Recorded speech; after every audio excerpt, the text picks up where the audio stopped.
नमस्कार, देवभूमि समाचार देख रहे हैं आप। आपके साथ मैं हूं स्वीटी दीक्षित। रुक करेंगे उत्तराखंड की खबरों की और सशक्त उत्तराखंड एक्ट 25 को लेकर मुख्यमंत्री पुष्कर सिंह धामी के सचिवालय में महत्वपूर्ण बैठक चली। राज्य सरकार का कहना है कि साल 2025 तक उत्तराखंड देश के अग्रणी राज्य में होगा, जिसे लेकर प्रदेश में राज्य सरकार की तरफ से सशक्त उत्तराखंड एक्ट 25 कार्यक्रम शुरू किया गया। सशक्त उत्तराखंड एक्ट 25 के लक्ष्यों को हासिल करने और विभागों के तैयार अल्प, मध्य और दीर्घकालिक रोडमैप की सीएम ने समीक्षा की। इस बैठक में मुख्यमंत्री पुष्कर सिंह धामी के साथ मुख्य सचिव, अपर मुख्य सचिव और सभी विभागों के सचिव, अपर सचिव मौजूद रहे।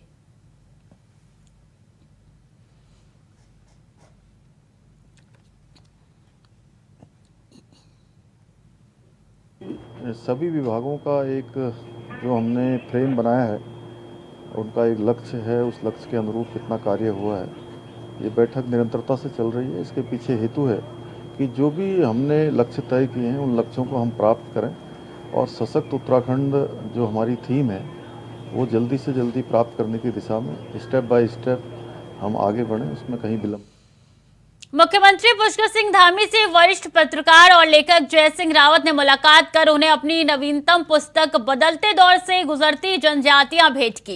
ये किताब हाल ही में भारत सरकार के national book trust of India यानी कि एनबीटी ने प्रकाशित की है। एनबीटी की तरफ से प्रकाशित की जाने वाली जय सिंह रावत की ये दूसरी किताब है। दोनों ही पुस्तकें शोध ग्रंथ है। लेखक जय सिंह रावत ने शोध ग्रंथ में सरसरी तौर पर भारत के पूरे जनजातीय समाज पर रोशनी डालने की कोशिश की है, लेकिन पूरा फोकस केवल उत्तराखंड की 5 जनजातियों पर किया है।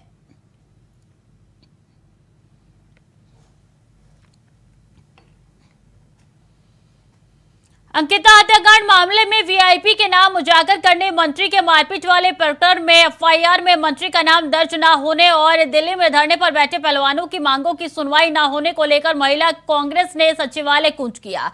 इस अवसर पर सैकड़ों की संख्या में प्रदेश महिला कांग्रेस की महिलाओं ने कांग्रेस भवन में इकट्ठा होकर नारा लगाते हुए सचिवालय के लिए कूच किया।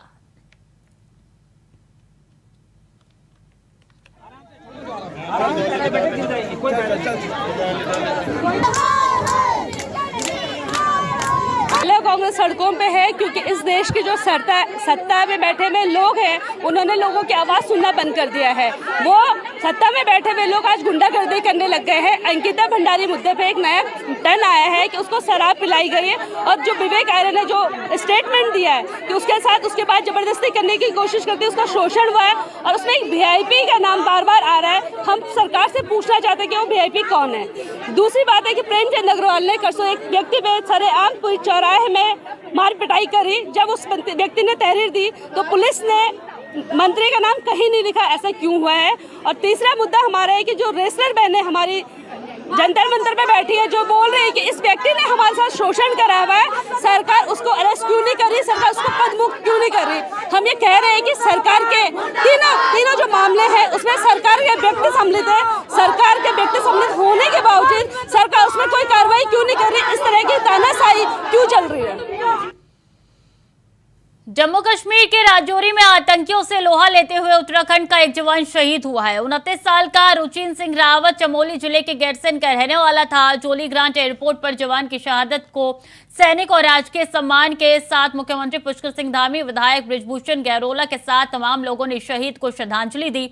जोली ग्रांट एयरपोर्ट पर 2 जवानों के पार्थिव शरीर को लाया गया, जिसमें से एक उत्तराखंड और एक हिमाचल का जवान है। श्रद्धांजलि देने के बाद दोनों शहीद जवानों के पार्थिव शरीर उनके घरों के लिए रवाना किए गए। आपको बता दें कि रुचिन सिंह रावत जम्मू कश्मीर के उधमपुर यूनिट में तैनात थे।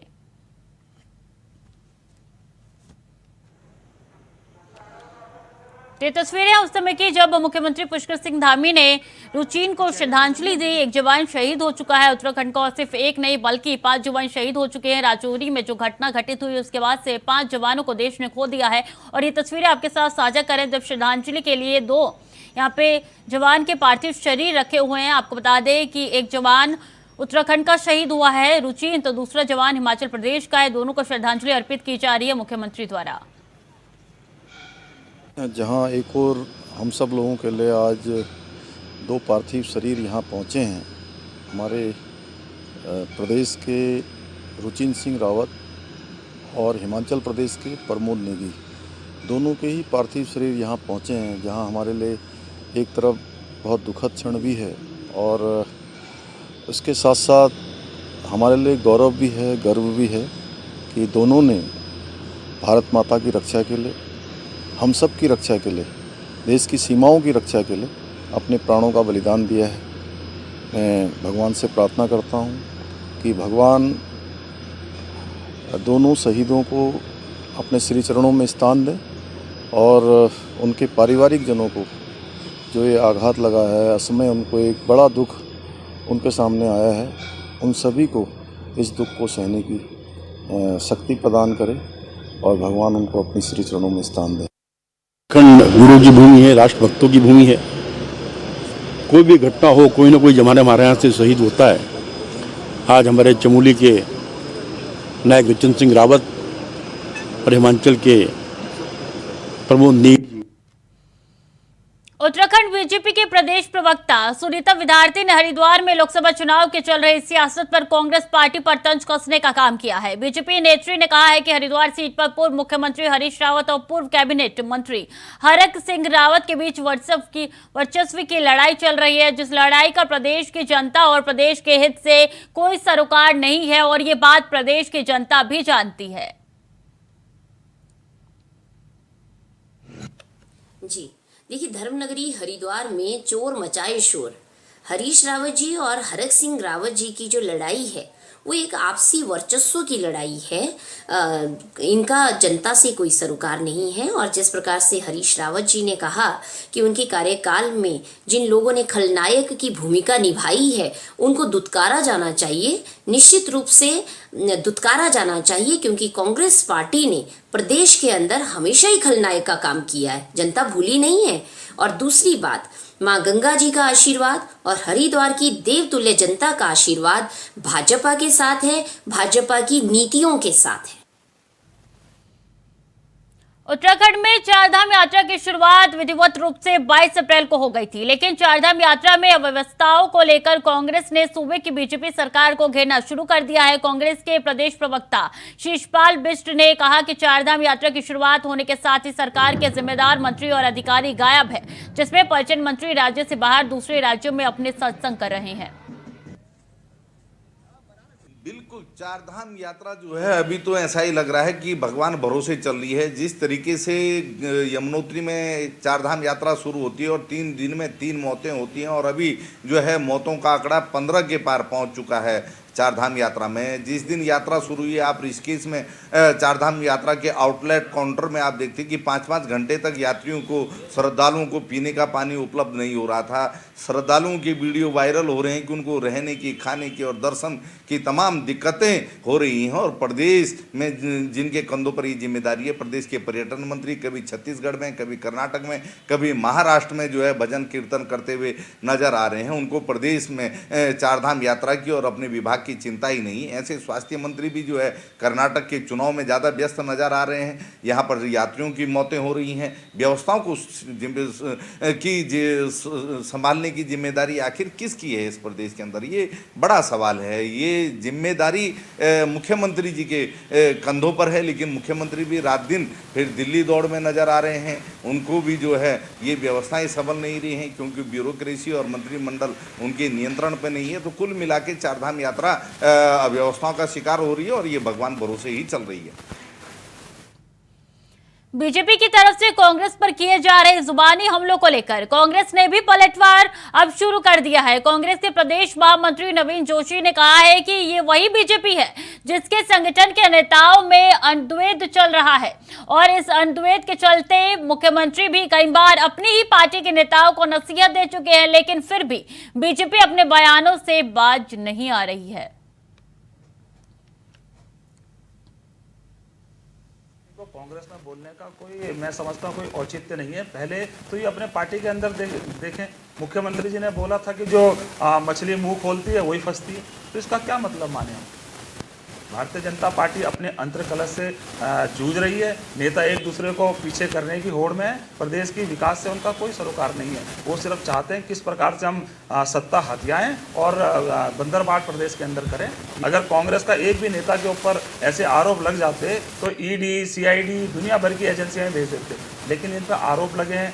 और मैं अभी मेरी जानकारी में आया है कि इनको भारत सरकार की ओर से भी एक पत्र आया है कि इनके खिलाफ जांच की जाए, लेकिन इनको पद से हटाना चाहिए ना। ऐसे आदमी को पद पर बने रहने का कोई अधिकार ही नहीं है। अगर ये नहीं हटेंगे तो 6 महीने बाद चुनाव है, प्रदेश की जनता उनको बाहर करने का काम करेगी। मुख्यमंत्री पुष्कर सिंह धामी के सरकारी जमीन पर किसी भी प्रकार का अतिक्रमण बर्दाश्त नहीं करने के फैसले पर जिला प्रशासन की कार्रवाई लगातार जारी है। पिछले एक हफ्ते से जारी कार्रवाई में 2 दर्जन से अधिक अवैध मज़ारें हटाई गई है। कोतवाली ज्वालापुर क्षेत्र के आर्य नगर पर बनी मज़ार हटाई जा रही है, जहां भारी पुलिस बल मौजूद रही है। साथ ही आर्य नगर मार्ग को दोनों तरफ से बंद किया गया है।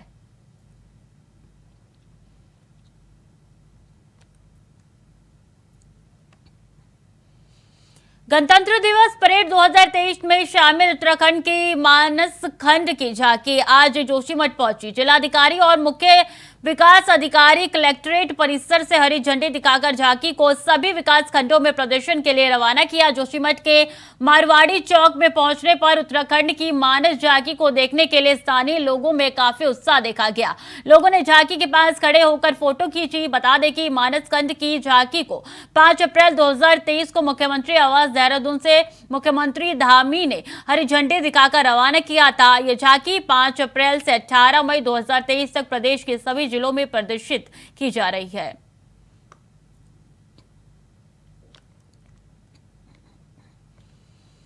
और डीएम विनय शंकर पांडे की अध्यक्षता में कलेक्ट्रेट सभागार में गुरुद्वारा ज्ञान गोदड़ी के लिए सही जमीन चिन्हित किए जाने को लेकर एक बैठक आयोजित की गई। बैठक में जिला प्रशासन और गुरुद्वारा ज्ञान गोदड़ी के प्रतिनिधि मंडल के बीच प्रेमनगर चौराहे के पास सिंचाई विभाग की जमीन पर बनाया गया स्थायी ज्ञान गोदड़ी गुरुद्वारे को कहीं और स्थानांतरित किए जाने पर चर्चा हुई। ज्ञान गोदड़ी की बैठक में 2 चीज़ें तय हो गई हैं। जो प्रतिनिधिमंडल आया था ज्ञान गोदड़ी का, उनका कहना है कि जिस स्थान पर है वहीं पर बनाना चाहते हैं। उसके लिए इनको बता दिया गया है कि ये सरकार उत्तर प्रदेश सिंचाई विभाग की है और यहाँ की सरकार के माध्यम से, शासन के माध्यम से वहाँ रिक्वेस्ट भेज दी जाएगी। दूसरा इनका इशू था कि जो हर की पैड़ी है वहाँ पर निशान साहब लगाने का, तो उसमें गंगा सभा ने इसका पुरजोर विरोध किया है, तो इस पर निर्णय लिया जाएगा। आम आदमी पार्टी हरिद्वार ने दिल्ली के जंतर मंतर में बैठी महिला पहलवानों को अपना समर्थन देते हुए भगत सिंह चौक पर एक दिवसीय सांकेतिक धरना देते हुए भारतीय कुश्ती महासंघ के अध्यक्ष और बीजेपी के सांसद ब्रजभूषण सिंह के कुश्ती महासंघ अध्यक्ष के पद से निलंबन और फौरन गिरफ्तारी की मांग की है। आज जिस प्रकार से भाजपा की तानाशाही पूरे देश के अंदर चल रही है, हमारी खिलाड़ी महिलाएं हैं, उनके पक्ष में आज आम आदमी पार्टी हमारे जिला अध्यक्ष जी के नेतृत्व में हम लोग यहाँ भगत सिंह जी चौक पर भगत सिंह जी की मूर्ति के नीचे अपना सांकेतिक धरना दे रहे हैं उनके समर्थन में। और हमारी यही मांग है और हमारा यही कहना है कि तत्काल जो भाजपा के सांसद हैं ब्रजभूषण, उनको तत्काल गिरफ्तारी कर उनको जेल में डाला जाए, तभी इस देश को, इन महिलाओं को न्याय मिलेगा। जिस तरह से देश के यशस्वी प्रधानमंत्री बेटी बचाओ और बेटी पढ़ाओ की बात कर रहे हैं और बेटियों को किस तरह से सुरक्षित हैं और किस तरह से आज 14 दिन हो गए हैं इनको इंसाफ नहीं मिल पा रहा है। और दूसरी तरफ जो उनके पास जाता है वहाँ जो है स्वाति मालीवाल जी जो महिला आयोग की अध्यक्ष है, उनको पूरी रात थाने में रखा गया, उन्हें घसीटते हुए ले गए। तो ये इनकी गुंडागर्दी और दिखाई दे रहा है कि महिलाओं के प्रति कितनी संवेदनशील है ये सरकार। तो ये सरकार जो है महिला विरोधी सरकार है और जिस तरह से अगर हमारे देश का मान सम्मान और गौरव बढ़ाने वाली बेटियां ही सुरक्षित नहीं हैं तो आम बेटियां क्या सुरक्षित होंगी। इस सरकार में दोगली सरकार है, चाल चरित्र और चेहरा पूरी जनता के सामने है। शीघ्र ही इस पर कोई एक्शन नहीं लेती सरकार तो हम और इसको अपने जो विरोध प्रदर्शन है इसको और तेज करेंगे। प्रदेश स्तर पे भी हम इसको जो है फिर जगह जगह हर जिले में जितने भी हैं इसको प्रदर्शन को तेज करके हम अपना विरोध दर्ज करेंगे। क्या सिंह जो है, जो कुश्ती संघ के अध्यक्ष हैं, उन पे जो हमारी महिला पहलवान हैं उन्होंने आरोप लगाए हैं, लेकिन अभी तक उस पर कोई भी कार्रवाई नहीं हो रही है, जबकि FIR भी दर्ज हो चुकी है। बड़ा ही शोचनीय विषय है कि ये जो भारत है अपना जो है लोकतांत्रिक देश है, संविधान पे चलता है, लेकिन एक मतलब जो पूरे देश के प्रतिष्ठित और मान सम्मान वाले पहलवान अपने महिला पहलवान हैं, जब उनकी सुनवाई नहीं हो रही तो आम जनता की सुनवाई क्या हो रही होगी, इसका आप आइडिया लगा सकते हैं। इस टाइम पूरे देश में जो है किसी की कोई सुनवाई नहीं हो रही है, तानाशाही चल रही है। 13 दिन से महिला पहलवान, मतलब एक तो पहलवान हैं देश स्तर की वो पहलवान है और उसके बाद महिलाएं हैं, उसके बाद भी 14 दिन से उनकी सुनवाई नहीं हो रही है। ये बहुत ही जो है एक शोचनीय विषय है, बहुत ही गंभीर विषय। पर्यटन विभाग में विशेष कार्यकारी अधिकारी भास्कर खुलबे और प्रधानमंत्री कार्यालय के उप सचिव मंगेश घेड़ियाल ने बद्रीनाथ धाम पहुंचकर प्रधानमंत्री के dream project Badrinath master plan के तहत संचालित पुण्य निर्माण कार्यों का जायजा लिया। इस दौरान उन्होंने भगवान बद्रीनाथ की पूजा की और साथ में दर्शन भी किए।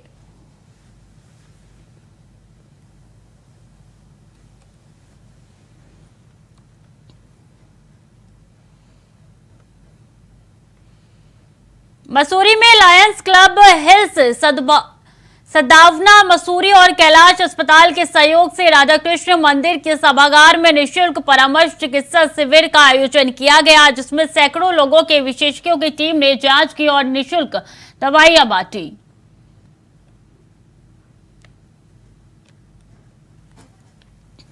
मुख्य रूप से क्या है कि विभिन्न संस्थाएं जो सामाजिक कार्य करती रहती हैं, उन सभी का प्रयास रहता है कि शहर के अंदर जनहित में कुछ न कुछ कार्य किए जाए। उस क्रम में हेल्थ कैंप भी एक ऐसी प्रकार का एक आयोजन है। इस बार हमने थोड़ा सा ये सोचकर चले हैं कि जो विभिन्न कैंप लग रहे हैं उससे हट के एक कैंप लगाने का प्रयास था। देहरादून का प्रतिष्ठित हॉस्पिटल जो कैलाश हॉस्पिटल देहरादून, हमने उनसे संपर्क किया और हमने उस तरह के विशेषज्ञ उनसे मांगे जो कि मसूरी में सामान्य रूप में कई बार नहीं मिल पाते। उसी क्रम में हार्ट के कार्डियोलॉजिस्ट जो यहाँ पर हैं, डॉक्टर अंजलि जो है वो काफ़ी मानी हुई कार्डियोलॉजिस्ट हैं और न केवल वो हार्ट से संबंधित इलाज करती हैं बल्कि ECG की भी निःशुल्क आज सुविधा यहाँ पर हमने दी है और दवाइयाँ भी वितरित की जा रही हैं। आज है सद्भावना मसूरी और लॉयंस हिल के तत्वाधान में ये कैंप लगाया गया है, जिसमें कि हार्ट, ऑर्थो और नसों का या बोन्स का और सभी डॉक्टर्स आए हैं और जिसमें मसूरी के जो लोकल हमारे लोग हैं उनको सभी को लाभ पहुंचाने के उद्देश्य से ये कैंप लगाया गया है और सद्भावनापुर में भी कई कैंप लगाती रही है। जो हमारा कैंप जो लगता है उसमें हम दवाइयाँ निःशुल्क उपलब्ध कराते हैं और अगर किसी को जांच के दौरान कोई ऐसी बीमारी का या कुछ उस डॉक्टर की राय से कुछ ऐसा पता चलता है तो उसमें आगे सहयोग करने की कोशिश करते हैं। हल्द्वानी समेत आसपास के जिलों में साइबर अपराध तेजी से पनप रहा है। सोशल मीडिया हो या बाकी माध्यमों से साइबर अपराधी तेजी के साथ लोगों को ठगी का शिकार बना रहे हैं और बड़े पैमाने पर जनता की गाड़ी कमाई लूटी जा रही है। लिहाजा कुमाऊं IG नीलेश आनंद बढ़ने ने साइबर अपराधों की लंबित विवेचना की समीक्षा कर कुमाऊं मंडल में सभी पुलिस अधिकारियों को निर्देशित किया है कि जल्द से जल्द लंबित साइबर अपराधों की विवेचना करें। रीजन में जो 420 के साइबर फ्रॉड के और जो धोखाधड़ी के ऐसे मामले हैं 420 के, तो इसके जो है कल हल्द्वानी कोतवाली सर्कल के जो है वो मैंने कल रिव्यू किया। 35 मामले थे हल्द्वानी कोतवाली में जो इस तरीके से जो ज़्यादा अमाउंट के 5 लाख से ज़्यादा के साइबर फ्रॉड है और धोखाधड़ी भी जो है 5 लाख से अधिक की है। तो ऐसे मामले जो जिसमें पीड़ित परेशान है और जिनको न्याय नहीं मिला या जिसमें अरेस्टिंग नहीं हुई है या बहुत टाइम से जो है विवेचना पेंडिंग है, जिसमें ऐसा लग रहा है कि विवेचक भी कई बार जो है विवेचनाओं को पेंडिंग रखते हैं, कार्रवाई नहीं हुई है। कुछ साइबर टीम बनाकर जो साइबर सेल हमारा है उसमें बेहतर जो है प्रशिक्षित कर्मचारियों को रखकर साइबर के जो है खुलासे भी जल्द से जल्द कराने की जो है मेरे तरह निर्देशित किया गया है ताकि जो है पीड़ित को इसमें न्याय मिले। ऋषिकेश में युवक से मारपीट के मामले में कैबिनेट मंत्री प्रेमचंद अग्रवाल के इस्तीफे और गिरफ्तारी की मांग को लेकर इंटक कार्यकर्ताओं ने सिविल लाइंस स्थित चंद्रशेखर चौक पर कैबिनेट मंत्री का पुतला फूका। जिला अध्यक्ष इंटक उदय पुंजी ने कहा है कि बीजेपी का असली चेहरा सामने आया है। जो प्रेमचंद अग्रवाल जो हमारे कैबिनेट मिनिस्टर है, उन्होंने जिस तरह की बदतमीजी जो है ना, गुंडों की तरह बदतमीजी की, मतलब राह चलते जिस तरह गुंडे करते हैं, इस तरह से मारपीट जो है एक व्यक्ति के साथ की, तो ऐसे जो कैबिनेट मिनिस्टर होते हैं उन्हें इस तरह का जो व्यवहार है शोभा नहीं देता। उसके खिलाफ हमने ये जो है आज पुतले का दहन किया है। आप देख रहे हो कि बहुत लोगों में आक्रोश है, जिस तरह से मतलब प्रदेश में सरकार चल रही है, बिल्कुल गुंडागर्दी मतलब जो है इस समय चरम पर है। आज जो प्रदेश के कैबिनेट मंत्री हैं प्रेमचंद अग्रवाल जी, उनके द्वारा जो ऋषिकेश में जो सुरेंद्र नेगी जी के साथ में जो अभद्रता की गई और उनको सरेआम उनकी पिटाई की गई, और उन्होंने खुद मतलब उनकी पिटाई की और उनके जो अंगरक्षक थे वो भी इसमें शामिल थे। हम ये चाहते हैं कि वो अपने पद से इस्तीफा दें और उनके खिलाफ कार्रवाई की जाए। और मुकदमा हो गया लेकिन उनकी अब तक जो है कि अरेस्टिंग नहीं हो पाई है और उन्होंने अब तक अपने पद से इस्तीफा भी नहीं दिया है। तो हम लोग ये चाहते हैं कि वो अपने पद से इस्तीफा दें ताकि जो आगे की कार्रवाई है वो निष्पक्ष हो सके। देखिए, आप ही लोगों का प्रश्न था कि हमारे में शायद कोई कमी रह रही है जो सरकार नहीं सुन रही है। मैंने सुबह भी ये बात कही थी और अब भी कह रहा हूँ, यहाँ पे भाजपा सरकार की कथनी और करनी में बहुत फर्क है। भाजपा सरकार अपने नेताओं अपने मंत्रियों पे लगाम नहीं कस पा रही है। उनके जितने भी कृत्य हो रहे हैं, जो भी वो गलत घटनाएं पे अंजाम दे रही है, वो उनके खिलाफ कोई कार्रवाई नहीं कर रही है। मैं फिर अपील करता हूँ यहाँ के चीफ मिनिस्टर से, यहाँ के मुख्यमंत्री से कि वो मुख्यमंत्री केवल भाजपा के नहीं है, वो पूरे प्रदेश के हैं। वो अपने आप को एक मॉडल के रूप में स्थापित करें और इनके खिलाफ कार्रवाई करके अग्रवाल साहब के जो है अपने आप को साबित करें और निष्पक्ष होकर इसकी जांच कराएं। उन्हें जल्द से जल्द उनके खिलाफ FIR लॉन्च करके उन्हें जेल भेजने का काम करें।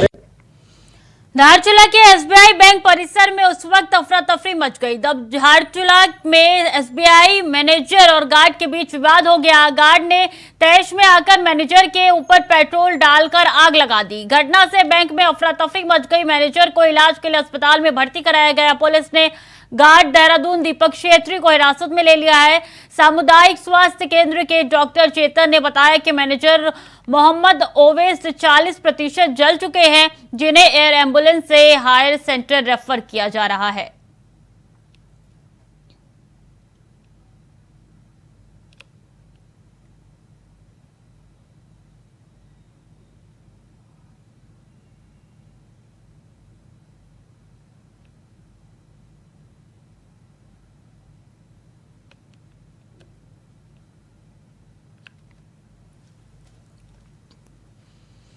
तो ऋषिकेश में ब्रह्मपुरी के पास गंगा नदी में दिखाई दिए शव को SDRF ने निकाल लिया है। थाना लक्ष्मण झूला पुलिस ने बताया कि SDRF टीम को बताया कि ब्रह्मपुरी के पास गंगा नदी में एक शव दिखाई दिया है। सूचना पर SDRF की टीम ने कार्रवाई करते हुए फौरन घटनास्थल पर पहुंचकर शव को नदी से निकाला है।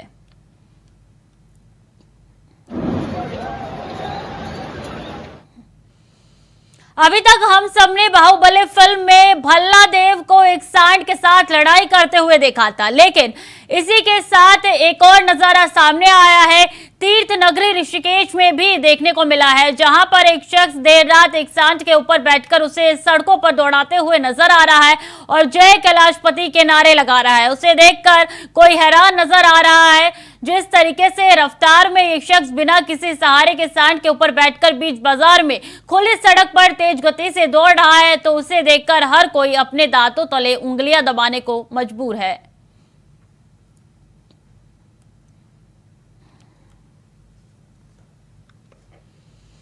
फिलहाल के लिए देवभूमि समाचार में इतना ही। खबरें लगातार जारी है, बने रहिए इंडिया वॉइस के साथ।